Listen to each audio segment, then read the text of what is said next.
on the analysis of the bourgeois nation-state within the world market context, an attempt to develop a methodological and theoretical approach.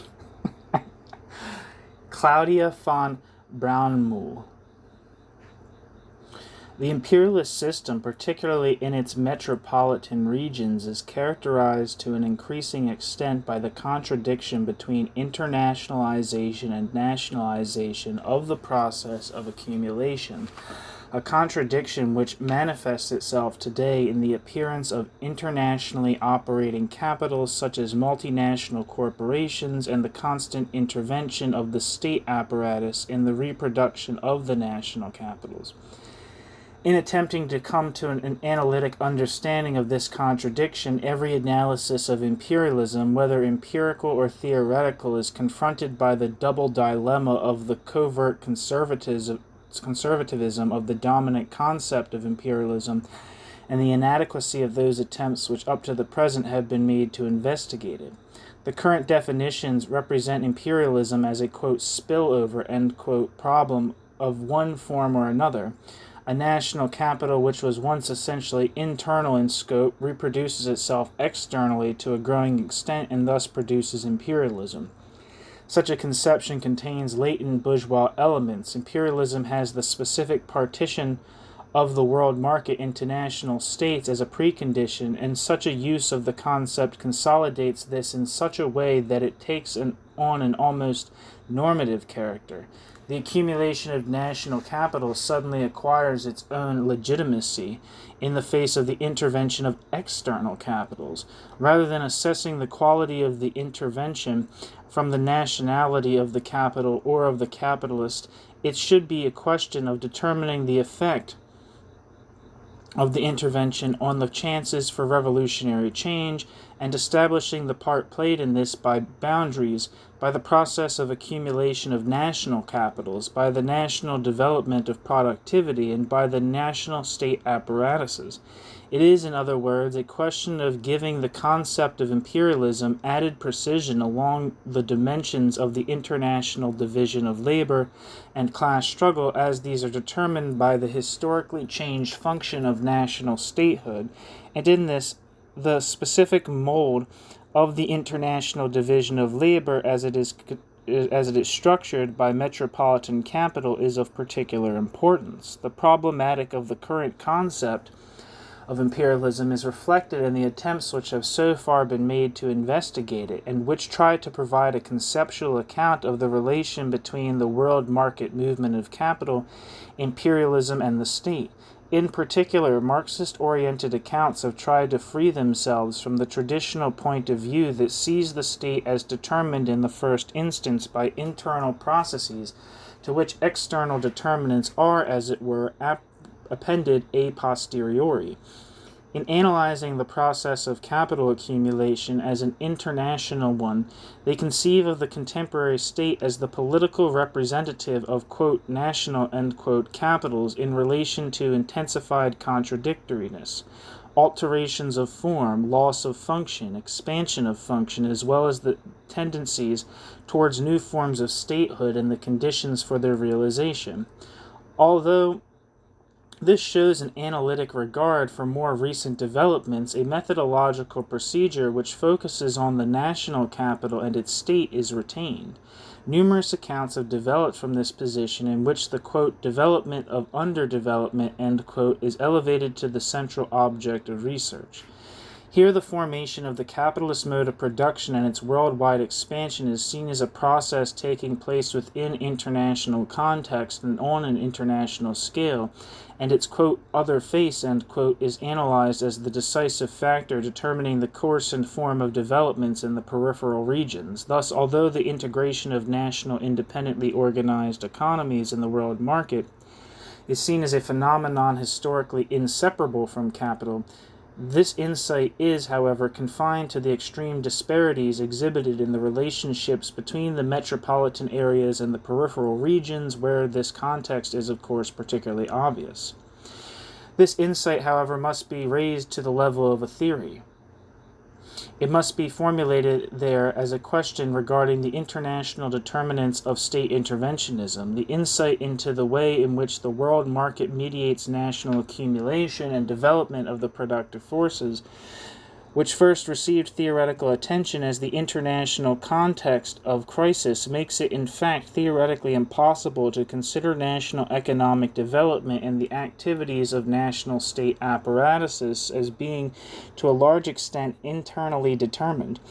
And this raises the question of the relation between the national economy and the world market, or in other words, between bourgeois national state and between the bourgeois national state and the imperialist system. This question is, however, quite insoluble within models of increasing externally induced loss of autonomy by a politico-economic unit, i.e. the nation-state, which as such is structurally unaffected, as for example in the debate over the multinational corporations versus the nation-state. The old model of the bourgeois nation-state as a bounded entity with external relationships which must act in conformity with international standards to the extent that it has external economic and political commitments, and which receives an additional impulse for state activity from these, has become untenable in its treatment of the real process of internationalized accumulation. The evident untenability of the model makes it clear that the model in no way captured the essence of anything, but merely, unaware of its own restrictions, circumscribed a particular period of history. An international system is not the sum of many states, but on the contrary, the international system consists of many nation-states. The world market is not constituted by many national economies concentrated together. Rather, the world market is organized in the form of many national economies as its integral components. Quote, the methodological primacy of the totality over the individual instances, end quote, Lukács, must be maintained at this level of the argument. Any national economy can only adequately be understood as a particular instance turning more or less upon its inner configuration, but which nevertheless is an integral element of the world market. So therefore the nation-state and the bourgeois state as a general phenomenon can only be properly determined in these dimensions. Similarly, the influence of the internationalization of capital accumulation cannot be understood if it is thought of as an external factor acting upon national statehood and the actions of the nation-state, but must be conceived of as a process taking effect within the national economy as part of the world market. It may be asked whether the theory of imperialism should not take the world market as the a priori level of analysis, from which conclusions then might be drawn, rather than taking national capital and the state associated with it as its starting point. In the text of the Grundrisse, Marx writes, quote, the appearance of exchange value as a simple point of departure upon the surface presupposes the whole system of bourgeois production, end quote. In the introduction, he makes the celebrated remarks about the only seeming correctness of beginning with the, quote, real and concrete, end quote, and asserts that the emergence of the concept of labor in its, quote, simplest abstraction, end quote, requires the fullest practical development of, quote, the most modern society, end quote. It does not seem unreasonable to take these remarks of epistemological validity directed towards the analysis of the commodity form also to apply to the level on which analysis should take place and to take them to be similarly valid for the world market.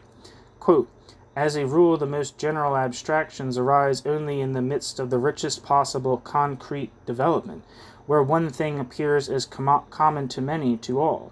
Then it ceases to be thinkable in a particular form alone. The simplest abstraction, then, which modern economics places at the head of its discussions, and which expresses an immeasurably ancient relation valid in all forms of society, nevertheless achieves practical truth as an abstraction only as a category of the most modern society, end quote. Marx, Grundrisse.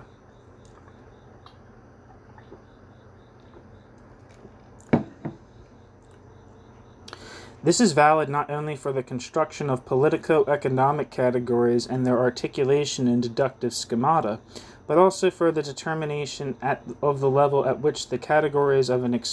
categories as an expression of the social totality are situated. To determine the essence of things from their most fully developed form of appearance thus means that the nation-state as a particular form should no longer be taken as the level on which the movement of capital is to be analyzed. This should be the world market as a totality. This does not demand the wholesale reconstruction of the categories which Marx devised, but rather what might be called the epistemological transference of the dialectical method and the dialectical form of presentation to the designation of the level at which individual capitals act upon one another, the level of of capital movement, or in other words, the dimensions of the extent of the unity of the many, must itself be systematically deduced from the necessary determinants of the process of accumulation seen as class struggle.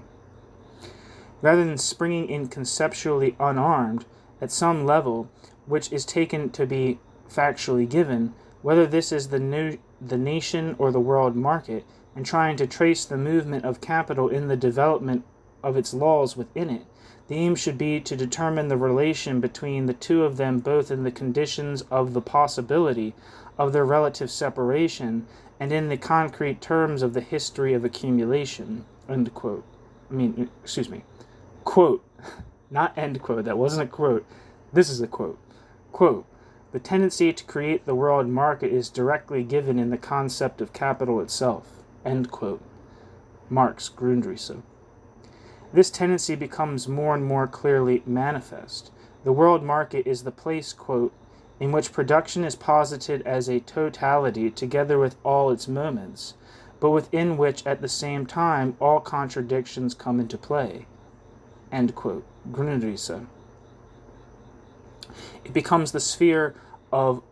a global context of production and exchange in which capital is in the process of constituting itself as historical real-world capital. Quote, in accordance with this tendency, capital drives beyond national barriers and prejudices as much as beyond nature worship, as well as all traditional, confined, complacent, encrusted satisfactions of present needs and reproductions of old ways of life. It is destructive towards all of this and constantly revolutionizes it, tearing down all the barriers which hem in the development of the forces of production, the expansion of needs, the all-sided development of production, and the exploitation and exchange of natural and mental forces. End quote. Grundrisse. This tendency, understood in terms of accumulation theory, must be analyzed at world market level. In other words, the accumulation of capital must be reconstructed conceptually in the world market context, vis-a-vis this totality, historical partitions, divisions, the political coming together of capitals in the bourgeois nation-state, national state apparatuses, and their activities are to be analytically determined as the particular. The world market should thus be related as the one proper sphere of the circulation of capital to the national spheres of circulation as particularizations and defined in this relation.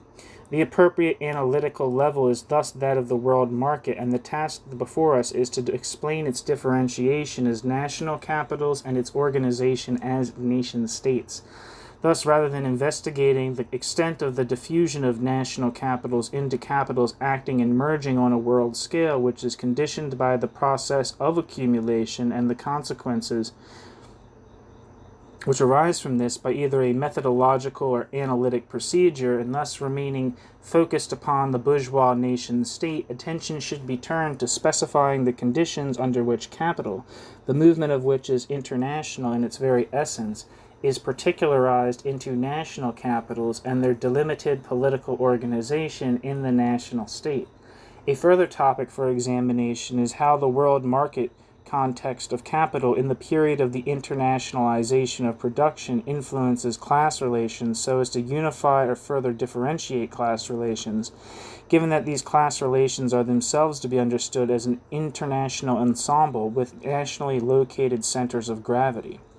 In working out such an approach, serious methodological and conceptual problems must be confronted. The categories developed by Marx in Capital Volume 3, which are concerned with the unity of the plurality, and which contain competition as an effective factor entering into the constitution of categories, such as the average rate of profit, the organic composition of capital, the tendency of the rate of profit to fall, etc., are categories derived from the concept of capital in general, which, if they are used in concrete historical analysis, must be related to a context of production and exchange. Within this context, the conditions of their existence, the mobility of capital and of labor must be established. At the time that Marx wrote Capital, the only unit which embodied these conditions necessary for the constitution of the categories was the bourgeois nation-state, or the internal market established within boundaries partly given in advance and partly achieved as the result of struggle. Since the boundaries of the complexes of production and circulation of the interrelated capitals were thus largely identical with those of the bourgeois nation-state,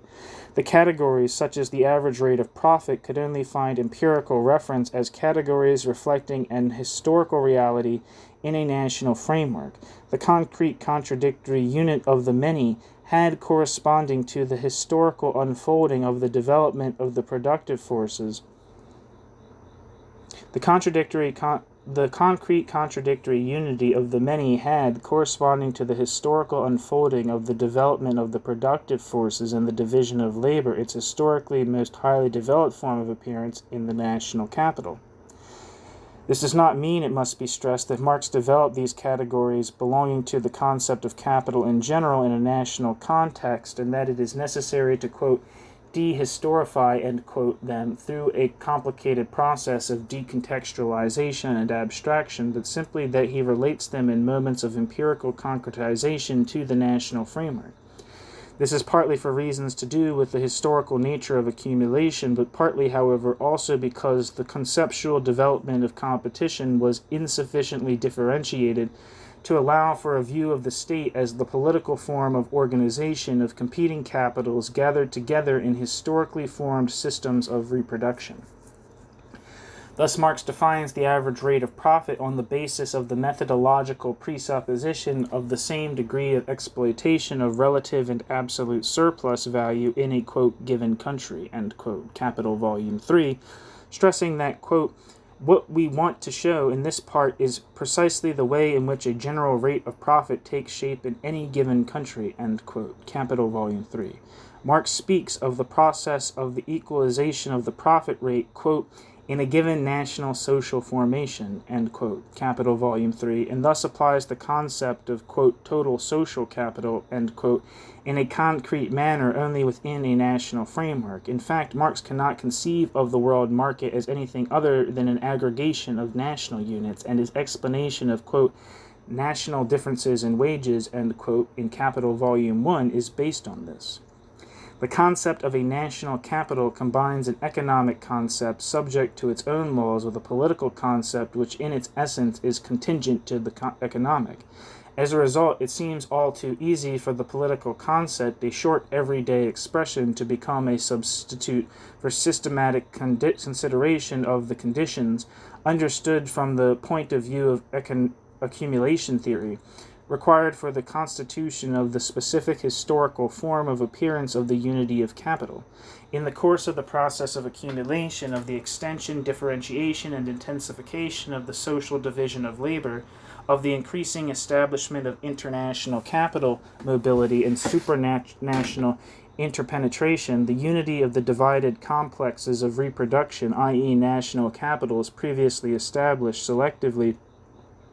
and essentially in the sphere of circulation, coheres increasingly to become a real unified global complex of reproduction.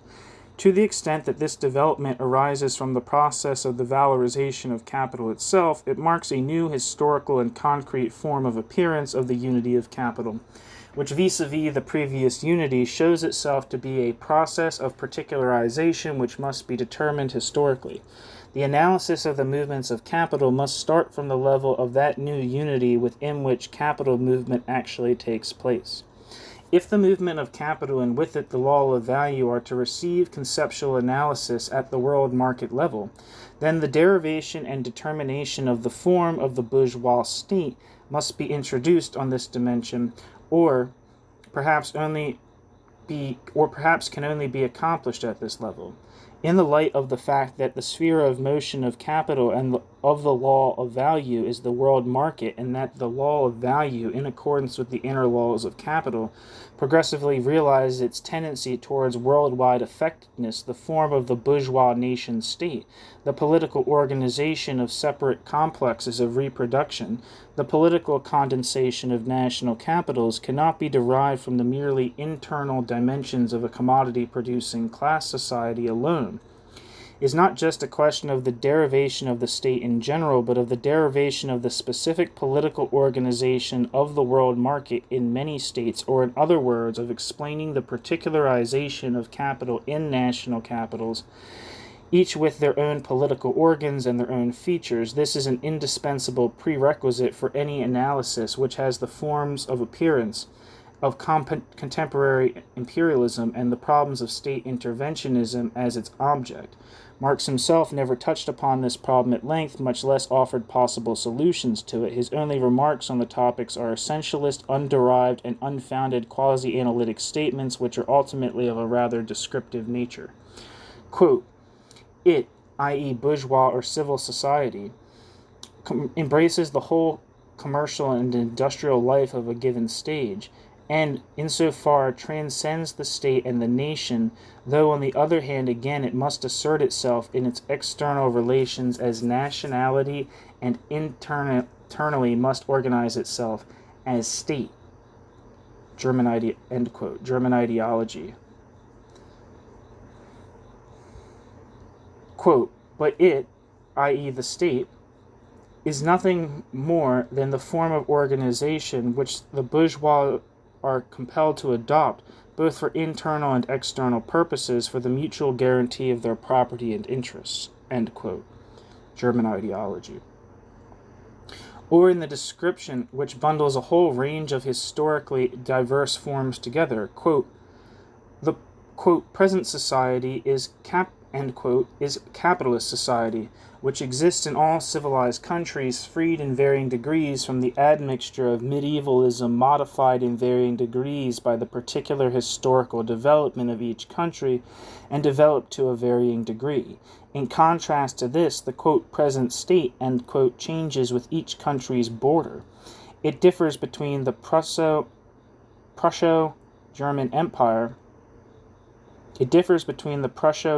Empire and Switzerland, between England and the United States. The quote, present state, end quote, is thus a fiction. Nevertheless, the various states of the various civilized countries, despite their motley diversity of forms, do have this in common. They all stand on the ground of modern bourgeois society, although the degree of capitalist development varies.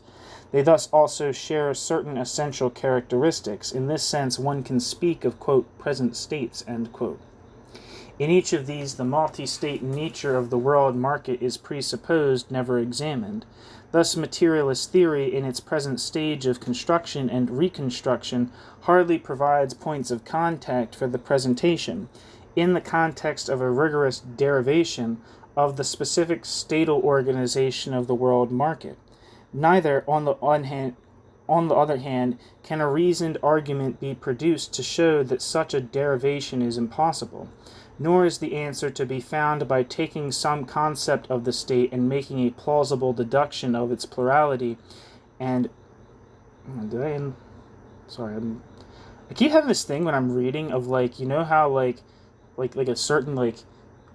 obsessive compulsive disorder where I just feel like I keep looking back and I'm like, did I misread something, even though I have no idea what I could have possibly misread? It's like, did I just run over a squirrel?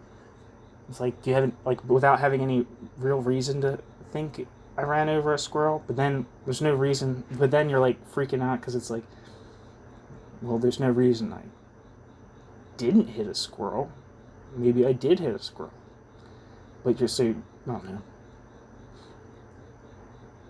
You're gnawing at the imperfections of your most recent efforts. Neither, on the other hand, can a reasoned argument be produced to show that such a derivation is impossible, nor is the answer to be found by taking some concept of the state and making a plausible deduction of its plurality and applying it in historical concrete modification. Any such deduction would remain unsatisfactory. The modifications would still have to be explained. The most suitable way to achieve the conceptual clarification outlined would seem to be thorough historical analysis informed and accompanied by systematic reflection. The world market must be seen as an international, state-organized, and specifically structured, all-encompassing, effective international context of competition,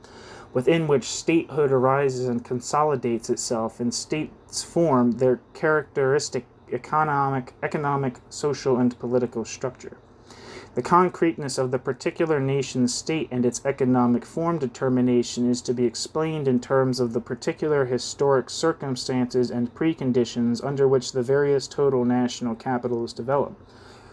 Of these factors, a dominant role must be assigned to position within the world market context, but this concreteness, in spite of being in essence contingent to capital, nevertheless had a decisive effect historically upon the actual formation of the accumulation process within specific bounds.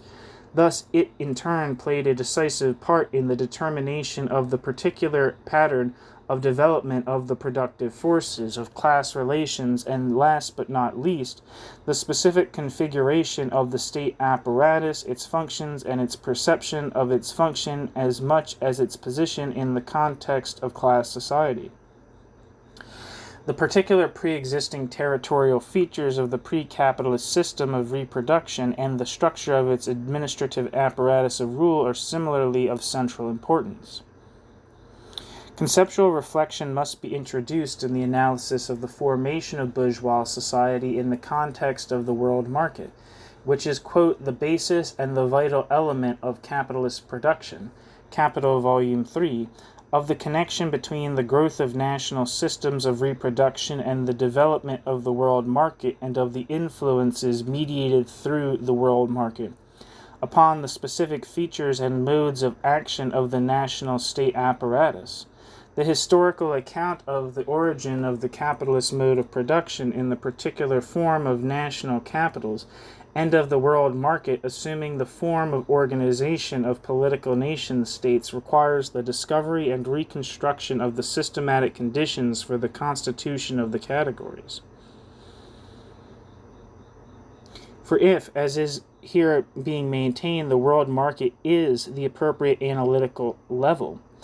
in relation to which effectively delimited spaces of the movement of capital are to be determined, then this designates a dimension which, within capitalism, is historical only in relation to the effectiveness of the delimitation, not as regards the appropriateness of the level of analysis.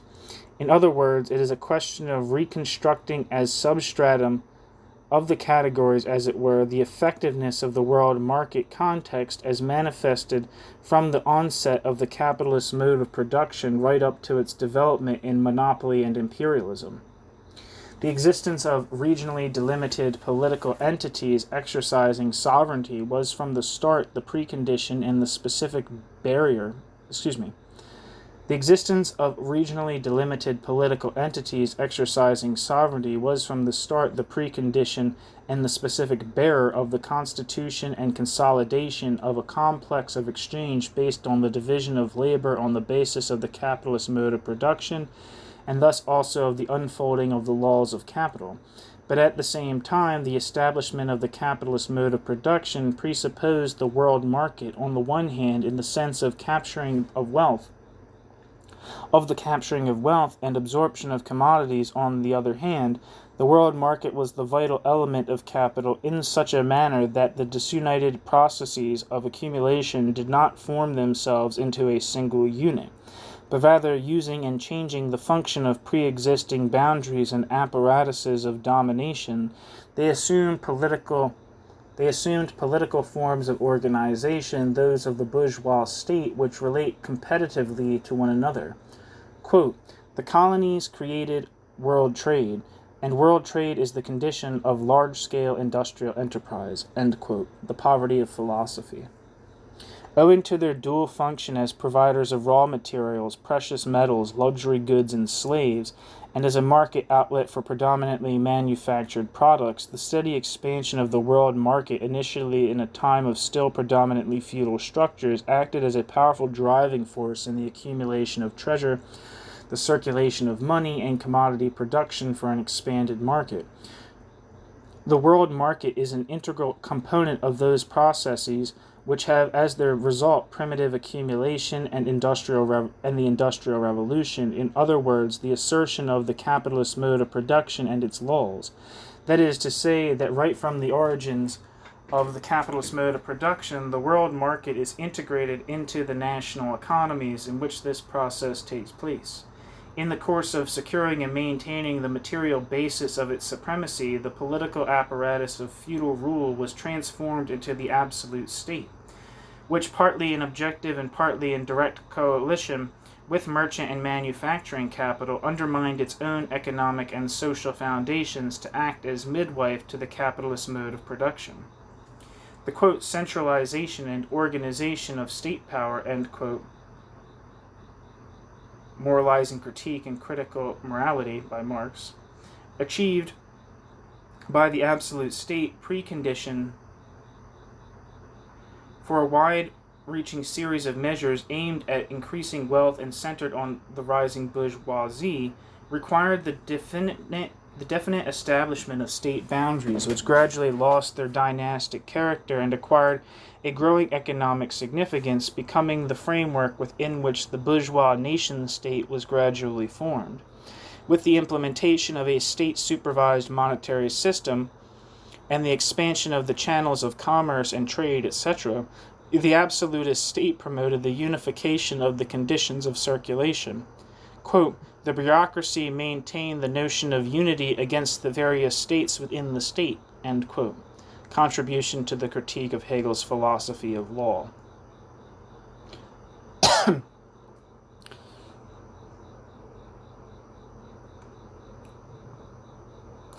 Admittedly, in its social dimension, this unity was confined to the property-owning bourgeoisie, who sustained the bourgeois nation-state, confined in effect to capital, but it necessarily also contained within itself the class antagonism which negated that unity. In its territorial dimension, it comprised the space within which capital moved as complex of circulation and production based on the division of labor, a space which was provided and formed by the actions of the absolutist state. In its external affairs, the absolute mercantilist state was still fully committed to the theory that wealth was to be achieved through trading. It functioned as the executor of a system of, quote, state-regulated exploitation through trade, which played an exceptionally important role at the time of the onset of capitalist industry. It was in essence the economic policy of an age of primitive accumulation, end quote. Maurice Dobb. The modest productivity of labor did not permit a concept of surplus value to develop. Profit was understood to be the result of an advantage gained on the result of the differences in prices, and on the national level this meant importing as little and as cheaply as possible,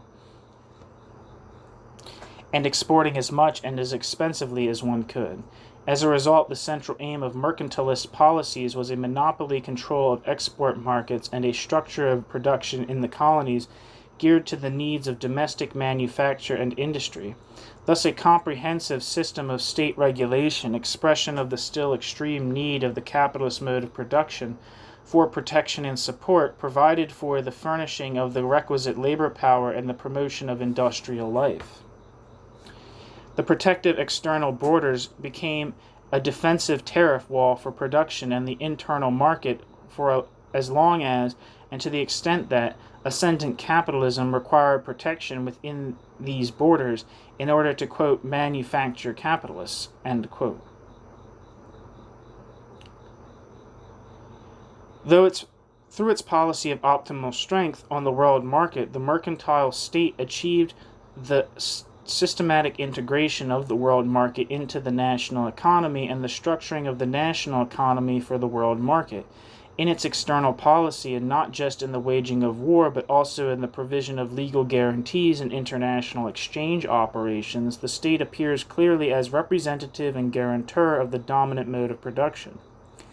Thus, the political and military strength of a state within the international system served from the first the immediate interests of the rising bourgeoisie. In the course of the development of a system of international law, states came to recognize one another as the political representatives of separate bounded complexes of production and circulation, the unity of which, developing upon an antagonistic basis, constitutes the bourgeois nation-state. Just as the world market was the necessary basis of primitive accumulation, and just as its precondition was the territorial delimitation and sovereignty of the emergent bourgeois national state, so the Industrial Revolution was also accomplished along the dimension of this contradictory unity of the two elements. Neither did the old mode of production suffice for the international, quote, extending markets and still more rapidly extending competition of the capitalists, end quote, Capital Volume 1, extended by merchant capital and manufacture, nor did the developing national capital ever at any time remain within its frontiers. Quote, on the one hand, the immediate effect of machinery is to increase the supply of raw material in the same way, for example, as the cotton gin augmented the production of cotton. On the other hand, the cheapness of the articles produced by machinery and the improved means of transport and communication furnish the weapons for conquering foreign markets. By ruining handicraft production in other countries, machinery forcibly converts them into fields for the supply of its raw material. In this way, East India was compelled to produce cotton, wool, hemp, jute, and indigo for Great Britain by constantly making a part of the hands, quote, supernumerary, end quote. Modern industry in all countries where it has taken root gives a spur to emigration and to the colonization of foreign lands, which are thereby converted into settlements for growing the raw material of the mother country, just as Australia, for example, was converted into a colony for growing wool.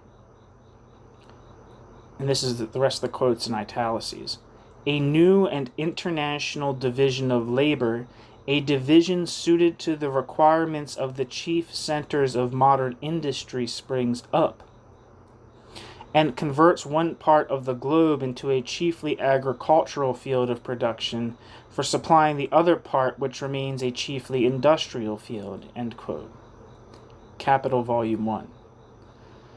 Thus, with the Industrial Revolution, the country undergoing industrialization became actively caught up in a structure of international division of labor, and operating in accordance with the dynamic of the valorization of capital wrought permanent changes upon it.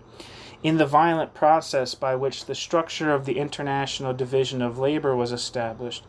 the trade and production structures of the colonies were formed so as to suit the requirements of manufacturing and industrial capital,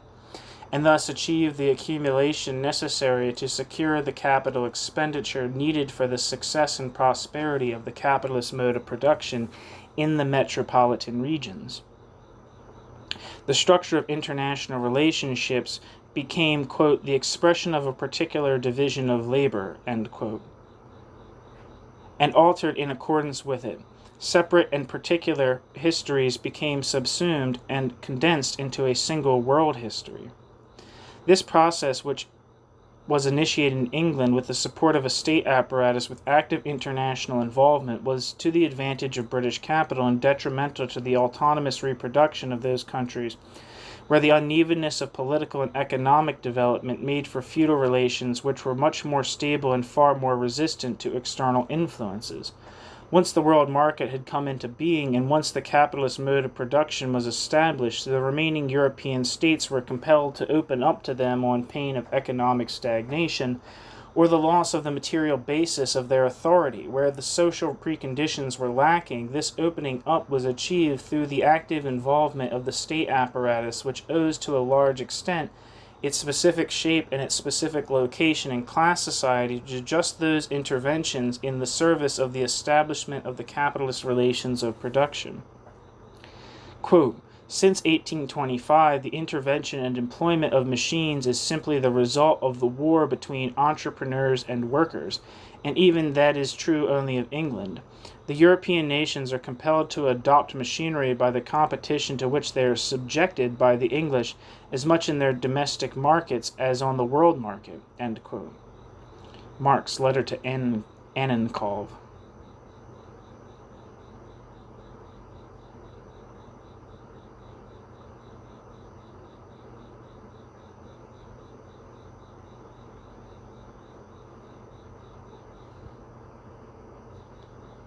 Sorry, 1 second.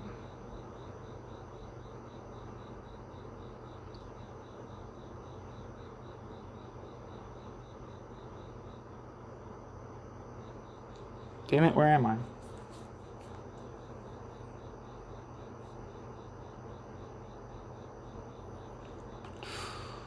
Sorry, I lost my spot.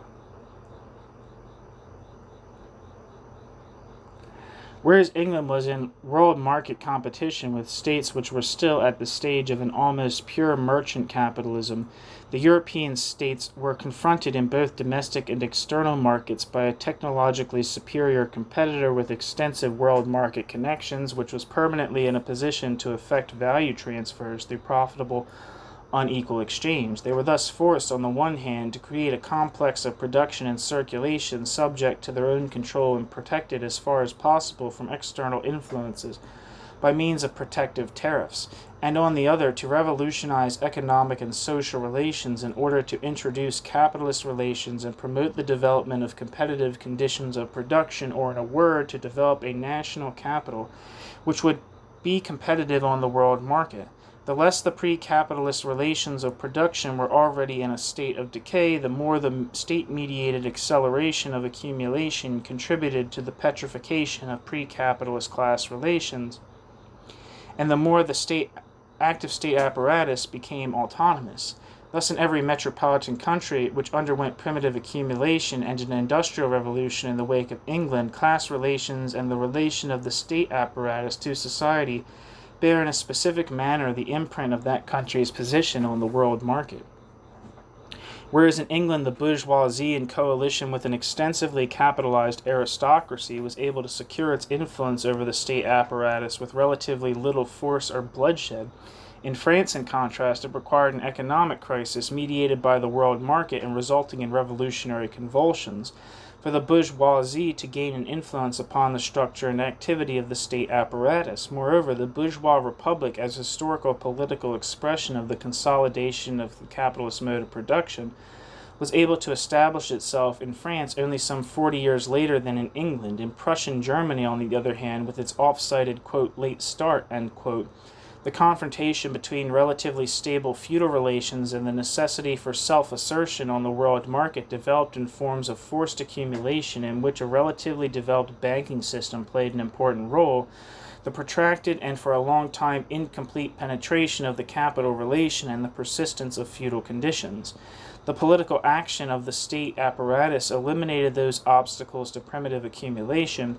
and industrialization which, although they had not yet become barriers to internally determined economic and social processes, had proved to be limiting internationally, in total contrast to the German state, which never fully overcame the lack of development of its class relations and the relative autonomy of its state apparatus. The American state can be seen as almost the direct result of the measures towards the outside world, which have to be taken by a relatively developed bourgeois society in a historical situation where class antagonisms were deeply distorted and hidden, and where there are unusually favorable conditions for autonomous reproduction.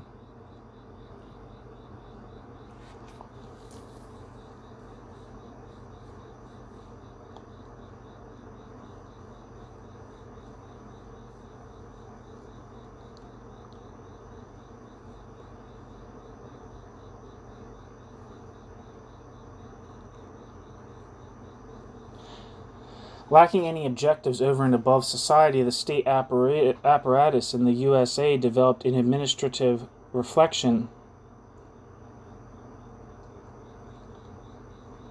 Lacking any objectives over and above society, the state apparatus in the USA developed an administrative reflection of the necessities of the economic and political processes,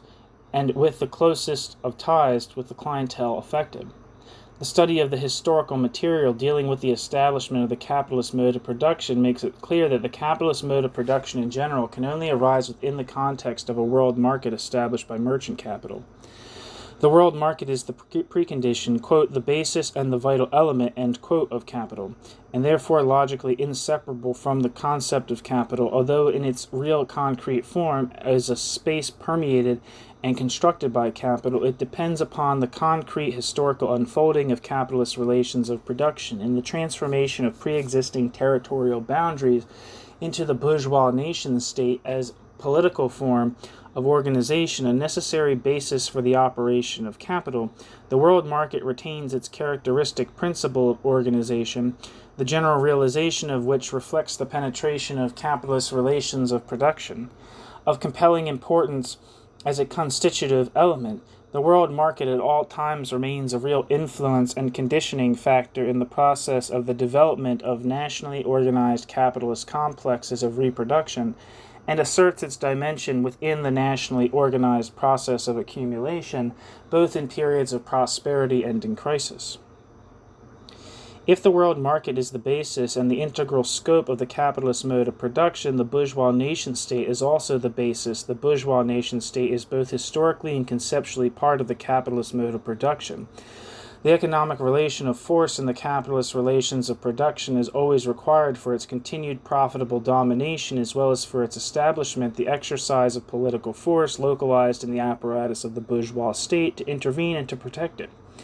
That this state force is not a single central force congruent in its domain with the development and extension of the capitalist mode of production, that it appears as a plurality and imposes on the world market the principle of organization into national states. This is essentially due to the domination which characterizes relations within all previous societies and to the specific form this domination takes under capitalism. The existence of a state apparatus is in itself the admission by a state that its reproduction is organized along the dimension of domination, that it is a class society.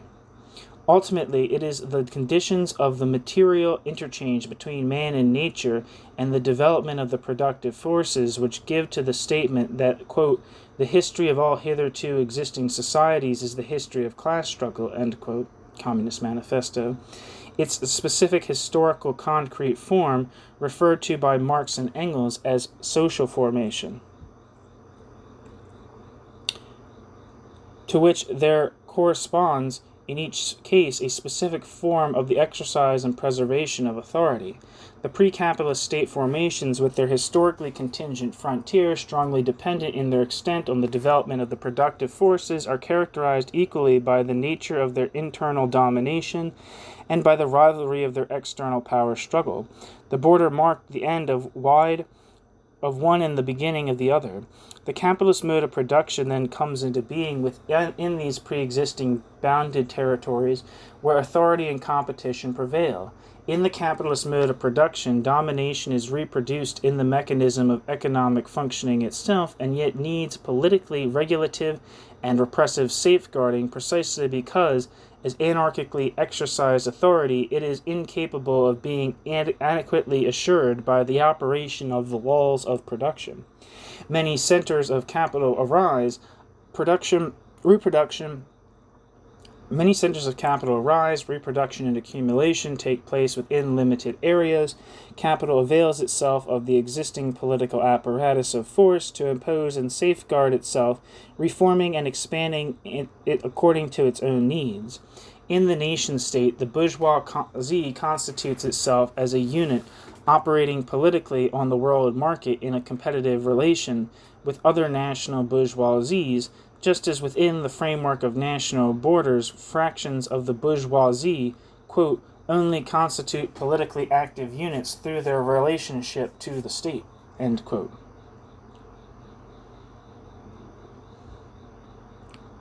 Hirsch, Joachim Hirsch. The political complexes of production and exchange have a specific density which stabilizes borders and gives them their economic relevance only to the extent that they partition capitals historically to constitute a national total capital. Through the national state apparatus, the fractioned bourgeoisie organizes state interventions of the most diverse form in the world market movements of capital.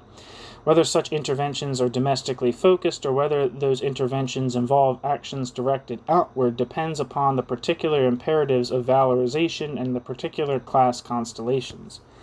Thus, there are pre-existent structures of authority whose economic bases are transformed with the establishment of the capitalist mode of production.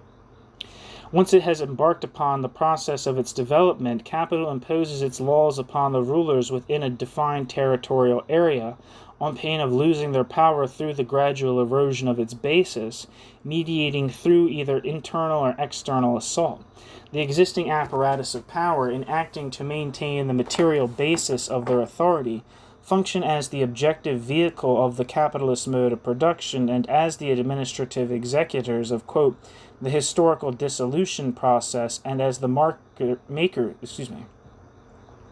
The existing apparatus of power, in acting to maintain the material basis of their authority, function as the objective vehicle of the capitalist mode of production, and as the administrative executors of the, quote, historical dissolution process, and as the makers of the conditions for the existence of capital, end quote, Grundrisse. To this extent, they are based on the previously predominantly politically determined sphere of authority, whose boundaries increasingly lose their purely political character and come to comprise the complex of production governed by the division of labor, the unity of competing capitals which finds its conceptual expression in the national average rate of profit.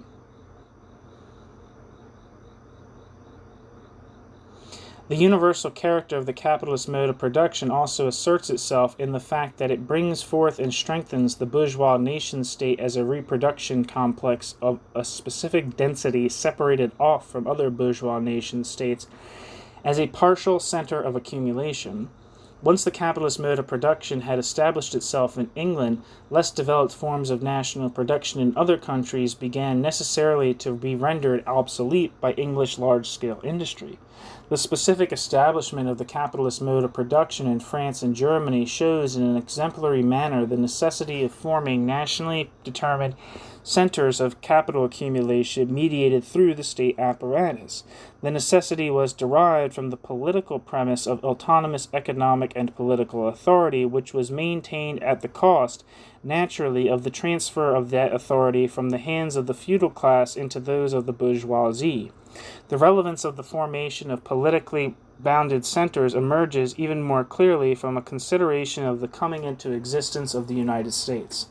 The conflict between the colonies and the mother country broke out at the precise point in time at which a decisive divergence of views occurred over the authority to dispose of the capital generated by primitive accumulation, and at which the economic disposition favorable to England centrally threatened the autonomy of the economic and political authority of the colonies. The political independence of the ruling classes in the USA required the constitution of a bourgeois state of their own as the precondition for providing an economic basis for that rule via the capitalist mode of production. At bottom, all the pathetic rhetoric of freedom which the War of Independence produced was no more than the legitimating screen of competing claims to rule, which here still required that formal constitution which in Europe was already provided by territorial sovereignty. The form of the bourgeois nation-state of the world market organizes nation-states acquires a bounded, legally sovereign center of capitalist complex of exchange and production, the function of securing, both internally and externally, the politico-economic power of the bourgeoisies competing in the, quote, international system, end quote.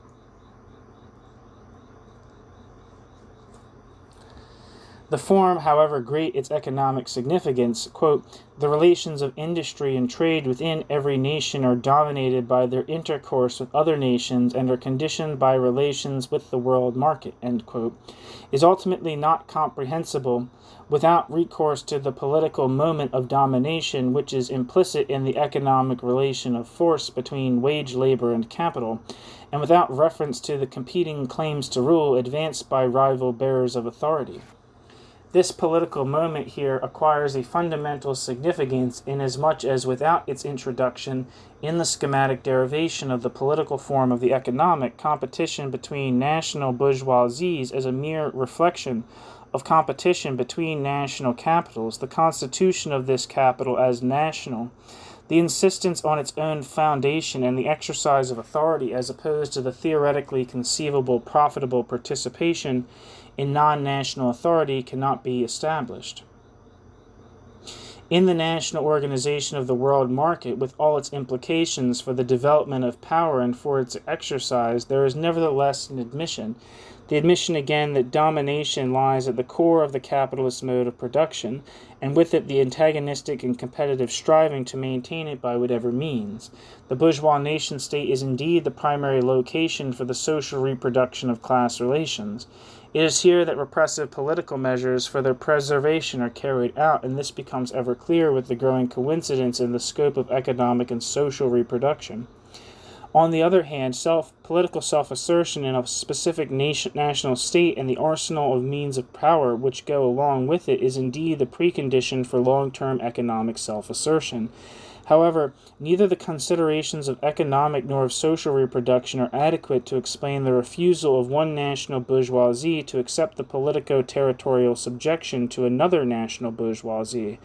Even in cases of extensive economic dependence, in the ever-fragile union of the national bourgeoisie with its own nation-state, class society is revealed as a nexus of domination. The complexes of reproduction centered within the boundaries of nation-states define themselves as nationally autonomous complex of authority.